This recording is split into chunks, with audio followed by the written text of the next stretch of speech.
The morning sun cast long shadows across Camp Pendleton's main gate as Sarah Matthews pulled up in her modest sedan. At 42 years old, she had the kind of face that didn't demand attention. Gentle brown eyes, hair pulled back in a simple ponytail, and a worn cardigan that had seen better days. To the young Marines manning the visitor checkpoint, she looked like someone's mother dropping off a care package. "Ma'am, you'll need to state your business," said Corporal Jake Henderson, barely glancing up from his clipboard. His tone carried that particular blend of boredom and authority that came with gate duty. "I'm here for the annual combat fitness test," Sarah said quietly, handing over her identification. Henderson's eyes flicked to her civilian clothes, then back to her face. A smirk tugged at the corner of his mouth. "The CFD? Ma'am, I think you might have the wrong event. The Family Day picnic isn't until next month." His partner, Lance Corporal Myers, let out a short laugh. "Yeah, the combat test is for active duty and veterans only. It's pretty intense stuff." Sarah's expression didn't change. "I'm aware. I'm registered as a participant." Henderson finally looked at his list, running his finger down the page. His eyebrows shot up. "Sarah Matthews, you're actually on here." He exchanged a glance with Myers. "Well, okay then. Visitor parking is to the left. Good luck out there, ma'am. You're gonna need it." As Sarah drove through, she could see them in her rearview mirror, shaking their heads and laughing. She'd seen that look 1,000 times before. It used to bother her. Now it was just noise. The parking lot near the training field was already filling up with trucks and motorcycles. Men in PT gear clustered in groups, stretching and talking in the easy way of people who belonged. Sarah found a spot in the back, away from the crowd. She changed into her workout clothes in the car, simple black shorts, and a gray Marine Corps Marathon t-shirt from 2009, faded from too many washes. When she emerged and started walking toward the registration tent, the conversations around her stuttered and stopped. She could feel the eyes following her, hear the whispers starting up like rustling leaves. "Who's the civilian?" "Somebody's wife trying to prove a point." "This is gonna be embarrassing." At the registration table, a staff sergeant with a weathered face and kind eyes checked her in. His name tape read Briggs. "Ms. Matthews," he said, his voice neutral and professional. "You understand what you're signing up for here. This isn't a fun run. We've got the movement to contact course, ammunition can lifts, and a combat endurance test. 3 miles with full combat load." "I understand, Staff Sergeant." "And you know the course record is 9 minutes 42 seconds. Set by Captain Mike Rodriguez 10 years ago. Nobody's even come within 30 seconds of beating it since then." "I'm aware." Briggs studied her for a long moment, then nodded. "All right then. You're in Heat 3, starting in about 45 minutes. Stretch out, hydrate, and stay safe out there." Sarah found a spot under a tree away from the main crowd. As she stretched, she noticed a group of younger Marines watching her with barely concealed amusement. One of them, a muscular corporal with a high and tight haircut, was apparently their ringleader. "Hey, ma'am," he called out, loud enough for everyone nearby to hear. "You sure you don't want to try the family fun run instead? I think they've got one scheduled for next weekend." His friends erupted in laughter. Sarah continued stretching, not looking up. "I'm serious," the corporal continued, encouraged by his audience. "No shame in knowing your limits. This course chews up guys half your age. We just don't want to see anyone get hurt, you know." Another voice joined in. "Maybe she's trying to impress someone. That it, ma'am. Trying to show your kids how tough mom is." Sarah straightened up slowly and looked at them for the first time. Her voice was calm, almost gentle. "Are you gentlemen finished?" The corporal grinned wider. "Just trying to help, ma'am. Wouldn't want you to." "Because the course starts soon," Sarah interrupted quietly, "and you might want to save your breath. You're going to need it." The group exchanged glances, their grins faltering slightly at something in her tone, but the corporal recovered quickly. "Whatever you say, ma'am. We'll try not to lap you too many times." As they walked away, still chuckling, Sarah returned to her stretching. Her hands were steady. Her breathing was calm. But inside, something old and familiar was waking up, not anger exactly, more like purpose. She closed her eyes and let herself remember. The weight of the rifle in her hands, the dust of Fallujah in her throat, the sound of her squad's boots hitting the ground in perfect rhythm as they moved through hostile streets. The feel of carrying a wounded Marine twice her size through enemy fire because leaving him behind was never an option. That was a lifetime ago, another person, or so she'd told herself for the past 12 years. Sarah opened her eyes and looked at the obstacle course stretching out before her. The barriers, the walls, the sandbags, the ammunition cans. Beyond that, the 3-mile combat endurance course disappeared into the California hills. Somewhere in the crowd, someone laughed at something. Someone else made another joke about the civilian woman who didn't know what she was getting into. The air horn blasted across the training field, and the first heat of runners exploded forward. Sarah watched from the waiting area as 20 Marines attacked the course with the aggressive energy of youth and competition. They were fast, fierce, and strong. The obstacle course was brutal, a 300-yard sprint to start, followed by ammunition, lifts, rope climbs, and a series of barriers that had to be overcome before the endurance run even began. Staff Sergeant Briggs stood near the starting line with a stopwatch, calling out times as runners passed checkpoints. The crowd had grown since Sarah first arrived. Word had spread that there was a civilian woman attempting the course, and Marines had started drifting over from other training areas to watch what they assumed would be an entertaining failure. Sarah's heat was called 20 minutes later. She stepped to the starting line alongside 15 Marines, most of them 20 years younger. The corporal who'd mocked her earlier was 2 spots to her left. He caught her eye and gave an exaggerated thumbs up. "Remember, ma'am, it's not about winning. It's about finishing," he said with a patronizing smile. Sarah didn't respond. She was somewhere else now, somewhere deeper. Her breathing had slowed. Her focus had narrowed.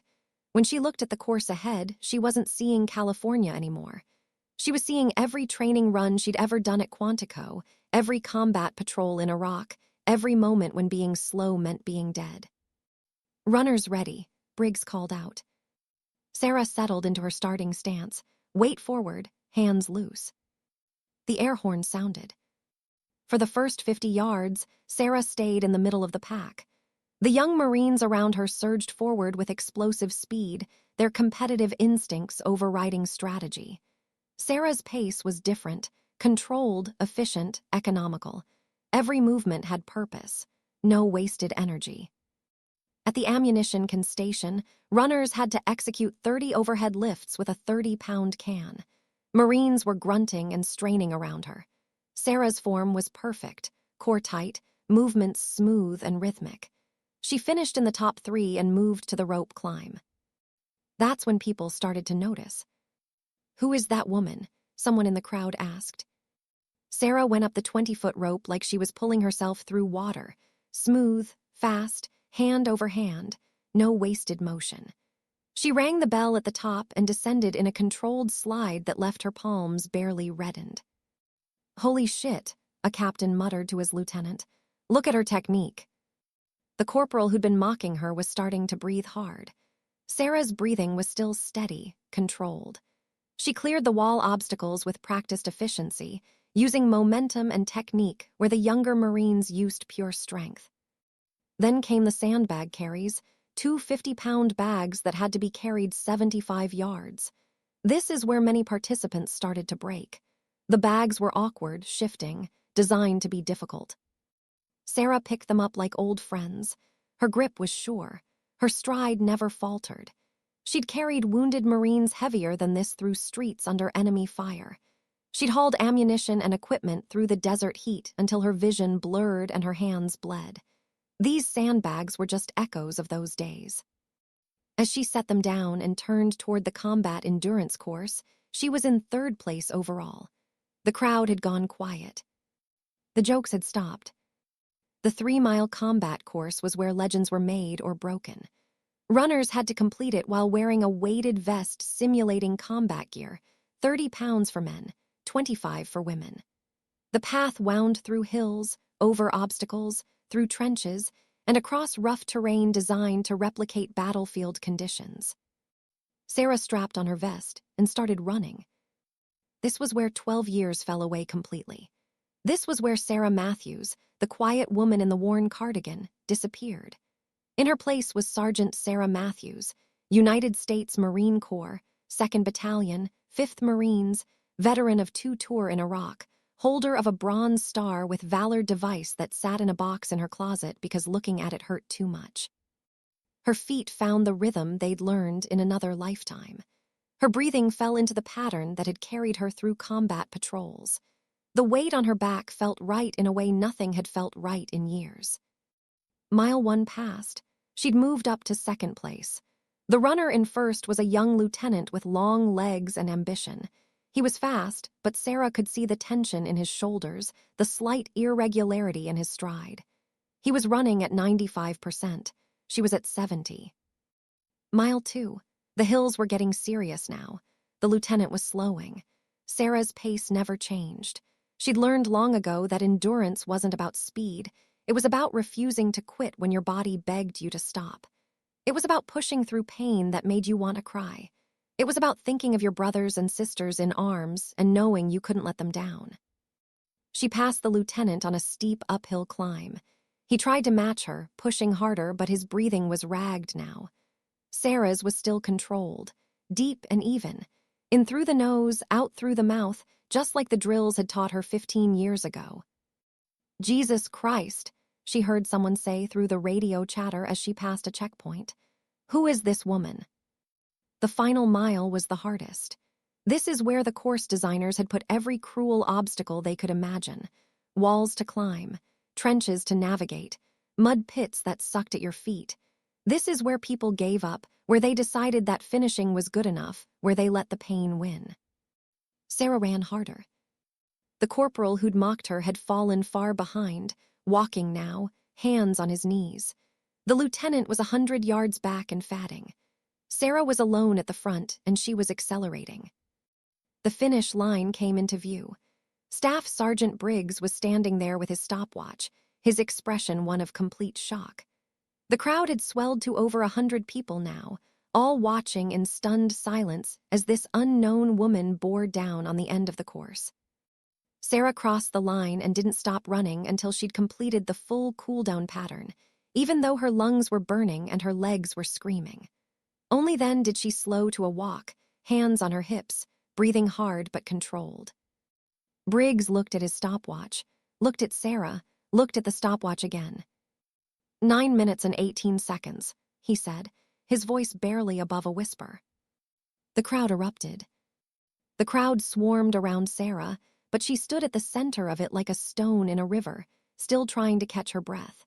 Marines were shouting questions, pulling out phones to check if they'd heard the time correctly.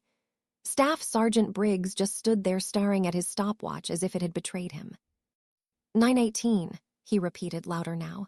9 minutes and 18 seconds, new course record. The corporal who'd mocked her at the starting line stumbled across the finish line a full 4 minutes later, his face red and his pride shattered. He bent over, hands on his knees, gasping. When he looked up and saw Sarah standing calmly nearby, barely winded, his expression went from exhaustion to disbelief. A colonel pushed through the crowd, his uniform crisp despite the heat. His name tape read Morrison. He was older, maybe 60, with silver hair and the bearing of someone who'd spent decades earning respect. Ms. Matthews, he said, extending his hand. That was extraordinary. I don't think I've ever seen anyone run that course with such precision. Where did you train? Sarah shook his hand. Quantico, sir, a long time ago. You're military. Was, sir. Sergeant USMC, got out in 2013. Morrison's eyebrows rose. 12 years out and you just broke our installation record. What unit were you with? 2nd Battalion, 5th Marines, sir. 2 tour in Fallujah and Ramadi. The crowd had gone quiet, listening now. The looks had changed from amusement to curiosity to something approaching respect. 2-5, Morrison said softly. I was with 1st Battalion, 5th Marines in 04. We operated near you guys. He studied her face more carefully. Matthews, Sarah Matthews. Wait, are you the Matthews from the Fallujah ambush? Sarah's expression didn't change, but something shifted in her eyes. "I was there, sir." Morrison turned to the crowd. "This woman saved 8 Marines when her convoy got hit by a coordinated ambush. She provided covering fire while wounded, carried 2 Marines to safety herself, and coordinated the defense until QRF arrived. They put her in for the Silver Star. She got the Bronze Star with V device." The silence was complete now. Even the corporal had straightened up, staring at her. "That was classified as a significant action," Morrison continued. "The insurgents had been planning that ambush for weeks. Without Sergeant Matthews's actions, the casualty count would have been much higher." He looked back at Sarah. "Why didn't you stay in? Marines like you are exactly who we need." Sarah was quiet for a long moment. When she spoke, her voice was soft but steady. "I had my reasons, sir." Before Morrison could press further, a major stepped forward. He was younger, maybe 40, with the polished look of someone who spent more time in offices than training fields. His name tape read Keller. "With all due respect, Colonel," Keller said, his tone carrying an edge, "we should verify this before we start celebrating. 918 is a significant record to break. We need to make sure everything was done properly." Morrison frowned. "Staff Sergeant Briggs ran the course, Major. I trust his timing." "Of course, sir. I'm just saying we should review the video, make sure all obstacles were completed correctly. This is an unofficial event, and records need to be properly documented." Keller looked at Sarah with thinly veiled skepticism. "No offense, ma'am, but you're a civilian participant. We need to maintain standards." Sarah met his gaze evenly. "None taken, Major. Review whatever you need to review." Briggs stepped forward, his jaw tight. "Major Keller, I watched her complete every obstacle. Her form was better than 90% of the active duty Marines I've seen run this course." "I'm sure it was, Staff Sergeant, but protocol is protocol." Keller turned to Morrison. "Sir, I recommend we hold off on any official recognition until we've done our due diligence." Morrison looked like he wanted to argue, but he nodded. "Fine, review the footage, but make it quick, Major. If Sergeant Matthews's run was clean, and I have no doubt it was, I want her record properly recognized." As the crowd began to disperse, Sarah walked back toward her car. Her legs were starting to stiffen now, the adrenaline wearing off. The corporal caught up with her halfway across the parking lot. "Ma'am," he called out. "Sergeant Matthews, I mean." Sarah turned. Up close, she could see he was younger than she'd thought. Maybe 23, 24. Still had that look of someone who thought they knew everything. "I wanted to apologize," he said, and he had the grace to look genuinely embarrassed. "For what I said earlier, that was out of line. I didn't know who you were." "You shouldn't need to know who someone is to treat them with respect, Corporal," Sarah said quietly. He nodded, flushing. "You're right, Yeah, you're absolutely right." He hesitated. "Can I ask you something? Why did you come here today? I mean, you've got nothing to prove. You're a decorated combat veteran. Why put yourself through this?" Sarah looked back at the training field, at the obstacle course, at the hills, where the endurance run wound through the California landscape. "Because I needed to remember," she said finally. "I spent 12 years trying to forget who I was, trying to be someone else, someone quieter, someone who didn't carry all that weight." She looked back at the corporal. "Today I remembered that trying to forget doesn't make the past go away. It just makes you smaller." The corporal didn't seem to know what to say to that. He nodded and stepped back. "Well, for what it's worth, ma'am." That was the most impressive thing I've ever seen on this course. After he left, Sarah sat in her car for a long time before starting the engine. Her phone buzzed with a text message. It was from her daughter, Emma. "Mom, someone posted a video of you running some Marine course. Is that really you? Call me." Sarah smiled slightly. Emma was 19, in college, and had only ever known the quiet version of her mother. The one who worked as a bookkeeper at a small firm in San Diego. The one who wore cardigans and made pot roast on Sundays and never talked about the war. She'd have to call Emma later and explain, or try to explain. How do you tell your daughter that the woman who raised her used to be someone completely different, someone harder? someone who'd seen things no one should see. Sarah started the car and drove toward the exit. As she passed the gate, she saw Corporal Henderson and Lance Corporal Myers standing at attention. They saluted as she drove by. She returned the salute through her window, a gesture she hadn't made in 12 years. It felt right. Behind her, back at the training field, Major Keller was reviewing the footage with a growing sense of frustration. Every obstacle was completed perfectly. Every checkpoint was hit. The run was clean. But something about this bothered him. Something about a civilian woman coming onto his base and breaking a record that active-duty Marines had been chasing for a decade. It made the Corps look weak. It made them look soft. He made a phone call to an old friend in personnel. "I need you to pull a service record for me. Sarah Matthews, Sergeant, USMC, separated 2013. As he listened, his expression grew darker. There was more to Sarah Matthews's story than a Bronze Star and a heroic action in Fallujah. There was a reason she'd left the Corps. The video went viral overnight. Someone in the crowd had recorded Sarah's run on their phone, and by morning it had been shared thousands of times across military forums and social media. The comment sections were battlegrounds of debate. Fake. No way a middle-aged civilian beats Marine records. I was there. I watched her destroy that course. This is 100% real. Look at her form. That's not amateur. That's professional military training. Sarah's phone wouldn't stop buzzing. Messages from old Marine buddies she hadn't spoken to in years. Friend requests from people she'd never met. Interview requests from local news stations. She turned her phone off and went to work like it was any other Tuesday. At the small accounting firm, where she'd worked for the past 8 years, her coworkers treated her like she'd suddenly grown a second head. "Sarah, you were a Marine," her boss, Mr. Patterson, asked with genuine surprise. "In 12 years, you never mentioned it once." "It didn't seem relevant to accounts receivable," Sarah said mildly. But the attention wasn't going away. By Wednesday, a local news crew had shown up at her house.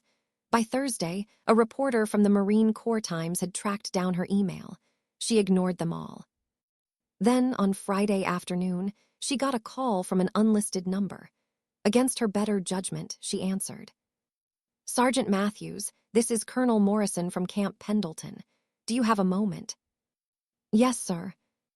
"Your record has been officially verified. 9 minutes and 18 seconds. It stands as the new course record. We'd like to recognize you at a ceremony next month. The commanding general would like to present you with a certificate and—" "No, thank you, sir." There was a pause. "I'm sorry." "I appreciate the recognition, Colonel, but I'd rather not do a ceremony. The run was personal. I didn't do it for publicity."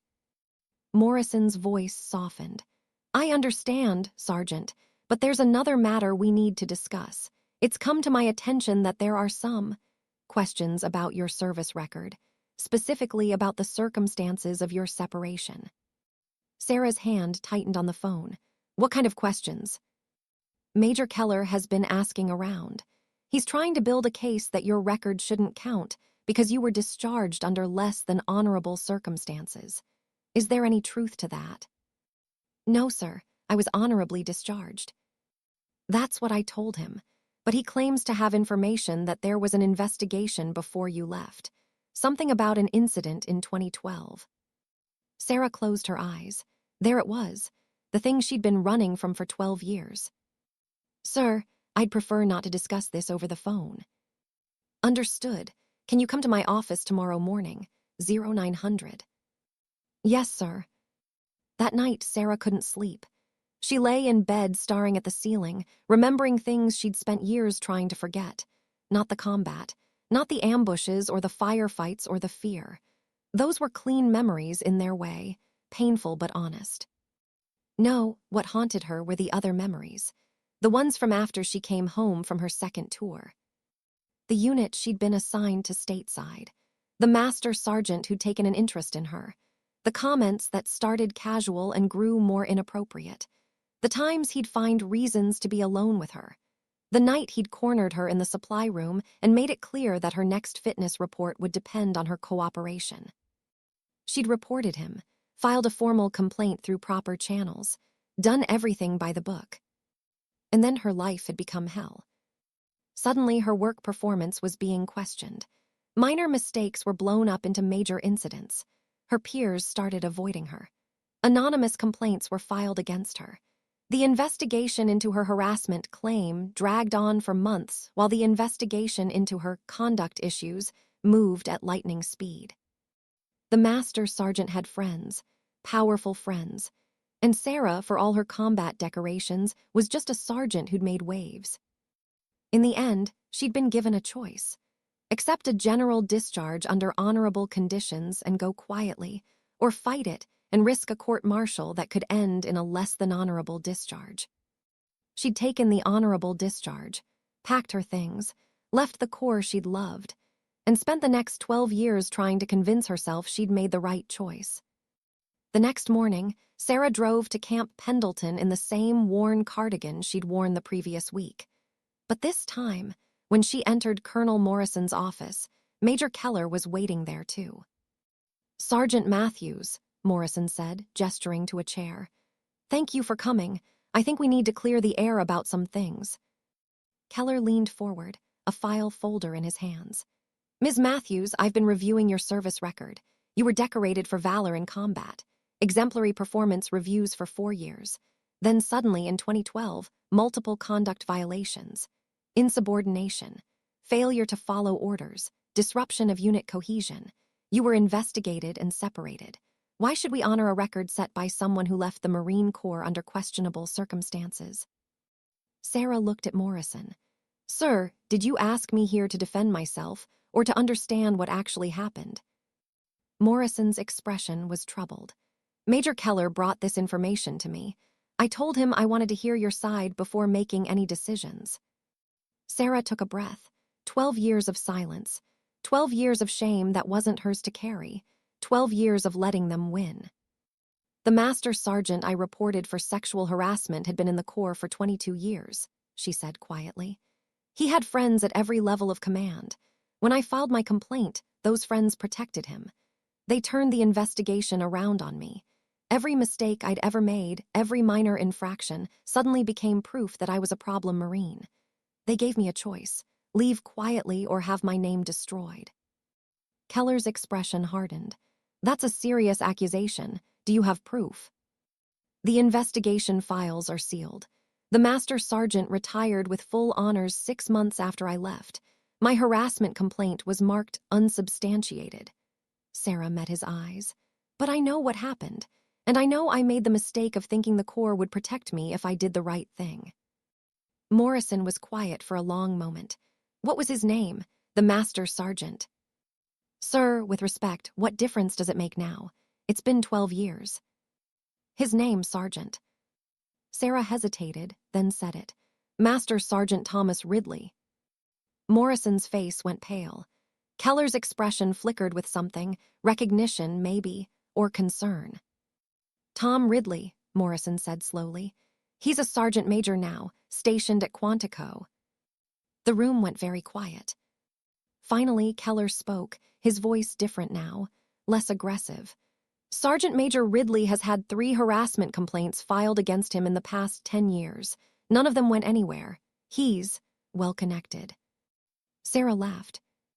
"But there was no humor in it. I know." Morrison stood and walked to his window, looking out at the base. When he spoke, his voice was heavy.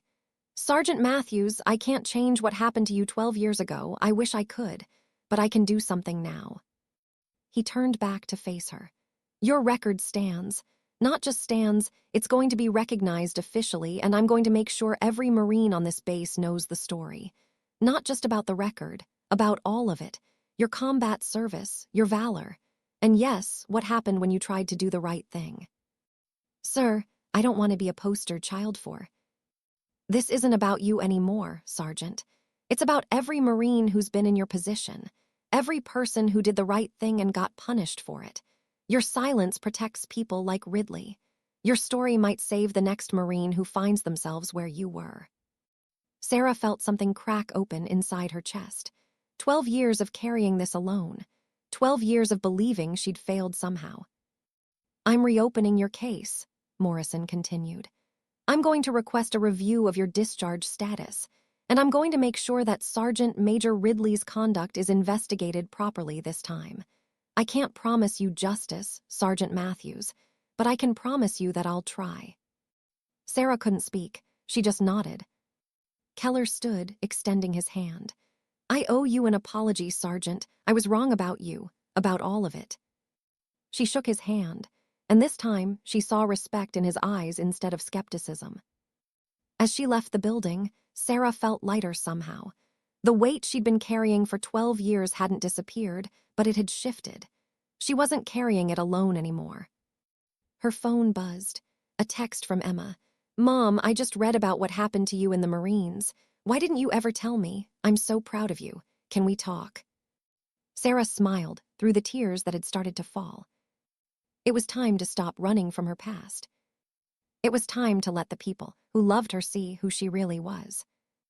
3 months later, Sarah stood in her small apartment in San Diego, adjusting the collar of her dress blues. She'd kept them all these years, stored in the back of her closet in a garment bag she'd never expected to open again. The uniform still fit, though it felt strange against her skin after so long, both foreign and familiar at once. Emma sat on the couch, watching her mother with wide eyes. You look different, Mom, like someone I don't know but kind of do, if that makes sense. Sarah smiled at her daughter's reflection in the mirror. It makes perfect sense, sweetheart. The ceremony at Camp Pendleton wasn't what Sarah had expected. Colonel Morrison had promised it would be small, just a quiet recognition of the record and a formal apology for what had happened 12 years ago. But when Sarah and Emma arrived at the base theater, there were over 500 people packed into the seats. Marines in dress blues, veterans from her old unit who'd flown in from across the country, local news cameras, and in the front row, a dozen women in uniform, some active duty, some veterans, who'd come forward after Sarah's story broke, sharing their own experiences with harassment and retaliation in the military. Staff Sergeant Briggs met her at the entrance, grinning. Sergeant Matthews, you clean up pretty good. This is not small, Staff Sergeant. No, ma'am, it is not. Turns out a lot of people wanted to be here for this. As Sarah walked to her seat, she passed the young corporal who'd mocked her that first day. He stood at attention and saluted sharply. She returned it, and he leaned in to whisper, Thank you, Sergeant, for showing us what right looks like. The ceremony began with the commanding general, a 3-star with 40 years of service, taking the podium. He didn't waste time with pleasantries. We failed Sergeant Matthews, he said bluntly. 12 years ago, she came forward to report sexual harassment, and instead of protecting her, we punished her. We allowed a predator to continue serving while we drove out a decorated combat veteran. That is unacceptable. That ends now.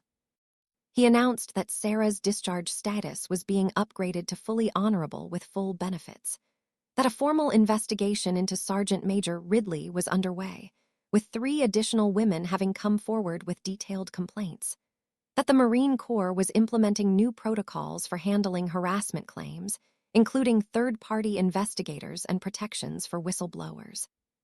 But policies don't mean anything without people willing to stand up and demand better, the general continued.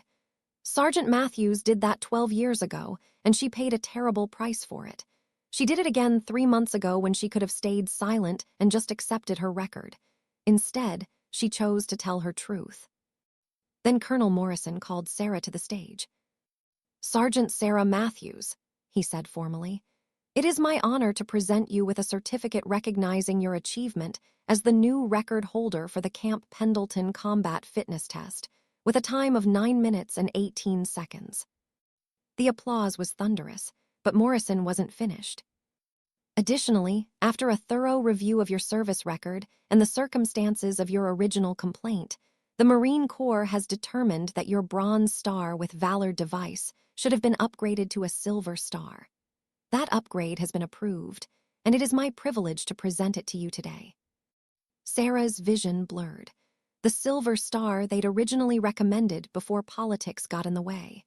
The recognition that had been taken from her along with everything else. As Morrison pinned the medal to her uniform, he leaned in close. "Welcome back, Sergeant. Welcome home." The reception afterward was overwhelming. Sarah found herself surrounded by Marines, young and old, male and female, who wanted to shake her hand, share their own stories, or simply say thank you. One young lance corporal, barely 20, pulled Sarah aside. Her eyes were red. "I was about to put in my papers," she said quietly. "I was being harassed by my platoon sergeant and I didn't think anyone would believe me. Then I saw your story. I filed a complaint yesterday. They've already started an investigation. I just wanted you to know. You saved my career, maybe my life." Sarah hugged her tight, this young woman she'd never met before. "You saved yourself. You were brave enough to speak up. That's all you." But the girl shook her head. "You showed me it was possible to survive this. That's everything."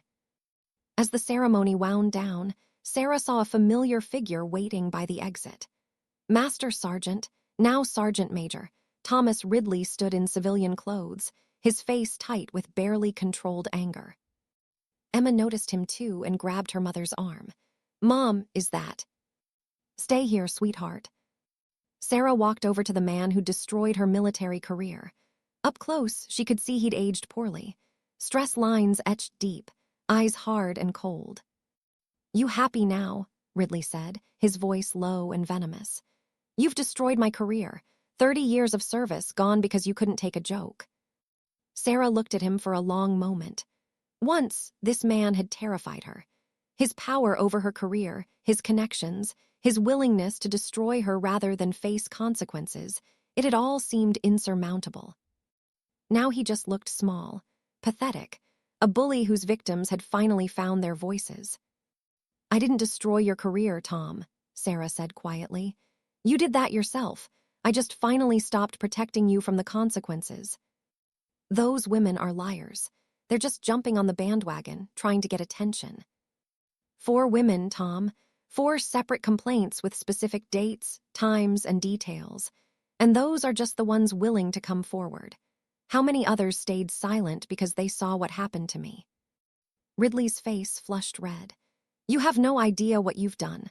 The Corps needs warriors, not crybabies who can't handle." "The Corps needs integrity," Sarah interrupted. "It needs Marines who protect each other, not prey on each other. You were never a warrior. You were just a coward with rank." She turned to walk away, but Ridley grabbed her arm. Instantly, 3 Marines appeared at Sarah's side, including the young corporal from the training field.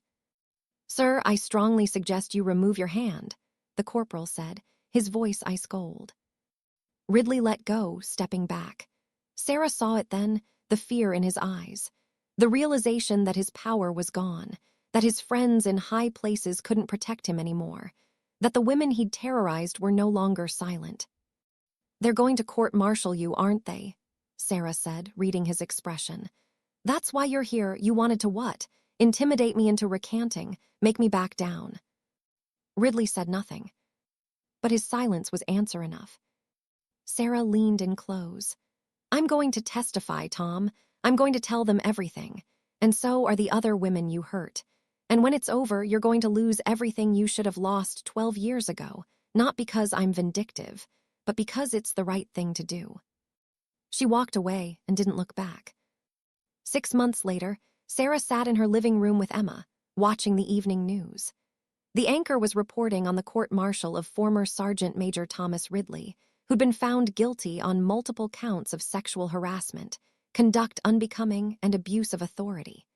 He was sentenced to reduction in rank to private, forfeiture of all pay and allowances, and a dishonorable discharge. 4 women had testified against him. Sarah's testimony had been the foundation on which the others built their cases. Emma turned to her mother. "How do you feel?" Sarah thought about it. "Lighter," she said finally. "Like I can breathe all the way for the first time in years." Her phone buzzed. A message from Colonel Morrison. "The commandant is coming to Pendleton next month. He wants to meet you. Interested?" Sarah smiled and typed back, "Yes, sir." She'd spent 12 years trying to be invisible, trying to forget she'd ever been a Marine, trying to bury the parts of herself that had been shaped by service and sacrifice, and the belief that some things were worth fighting for. She was done hiding. The next morning, Sarah went for a run on the beach near her apartment. 5 miles, easy pace, the ocean breeze cool against her face.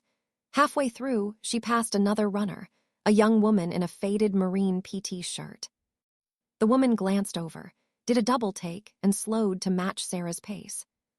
"You're her," the girl said, slightly breathless. "Sergeant Matthews, the one who broke the record." Sarah smiled. "Just Sarah is fine." "I'm shipping out to boot camp in 2 months," the girl said. "I was having second thoughts after all the stories about harassment and assault in the military. But then I read about what you did, how you fought back, how you didn't let them silence you." They ran in silence for a moment, their feet hitting the sand in rhythm. "I just wanted to say thank you," the girl continued, "for making me believe the Corps can be better, that it's worth fighting for." Sarah felt her throat tighten. "What's your name?" "Jessica Martinez." "Jessica, the Corps isn't perfect. It's made up of people, and people are flawed. You're going to see things that disappoint you, things that make you angry, things that seem unfair." Sarah looked at the young woman running beside her. "But you're also going to see courage and sacrifice and brotherhood. You're going to be part of something bigger than yourself. And when you see something wrong, you're going to have a choice: stay silent or speak up." "What should I choose?"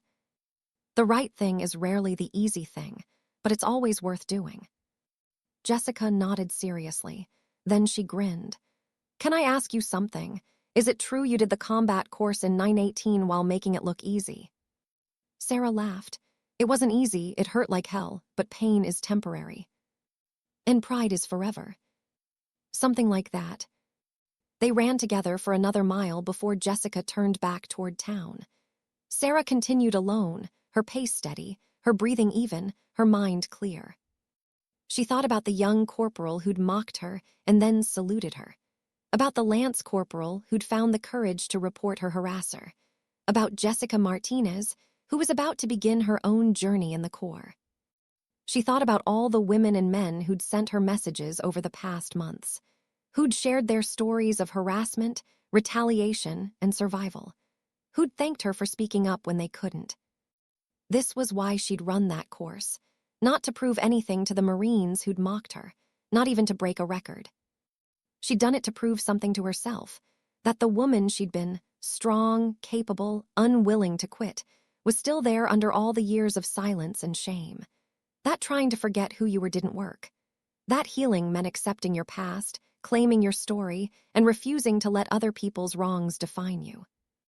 Sarah finished her run and walked slowly back to her car, cooling down, watching the sun climb higher over the Pacific. Her phone buzzed again. "Emma, brunch today? I want to hear more stories about your Marine days, the real stories." Sarah smiled and typed back, "Absolutely. I've got 12 years worth to share." As she drove home, she passed Camp Pendleton's main gate. The young Marines at the checkpoint snapped to attention when they saw her car, having learned to recognize it over the past months. She waved and kept driving. Behind her, on base, a new generation of Marines was training on the combat fitness course. They were pushing themselves, challenging the records, fighting to be better. And somewhere among them, someone was probably being told they weren't good enough, weren't strong enough, didn't belong. But now they had a different story to hold on to. They had Sarah Matthews, who'd been told she didn't matter and had proved them wrong, who'd been silenced and had found her voice, who'd been broken and had put herself back together stronger than before. They had proof that justice, though it might take 12 years, was still possible. That speaking truth to power, though it might cost you everything, was still worth doing. That the right thing was still the right thing, even when it was the hard thing. Sarah Matthews had shattered more than a 10-year Marine record. She'd shattered the silence that protected predators. She'd shattered the belief that victims had to stay quiet to survive. She'd shattered the illusion that courage was only found on battlefields. And in doing so, she'd become exactly what the Marine Corps claimed to create. Someone who refused to quit, who fought for what was right, and who left things better than they found them.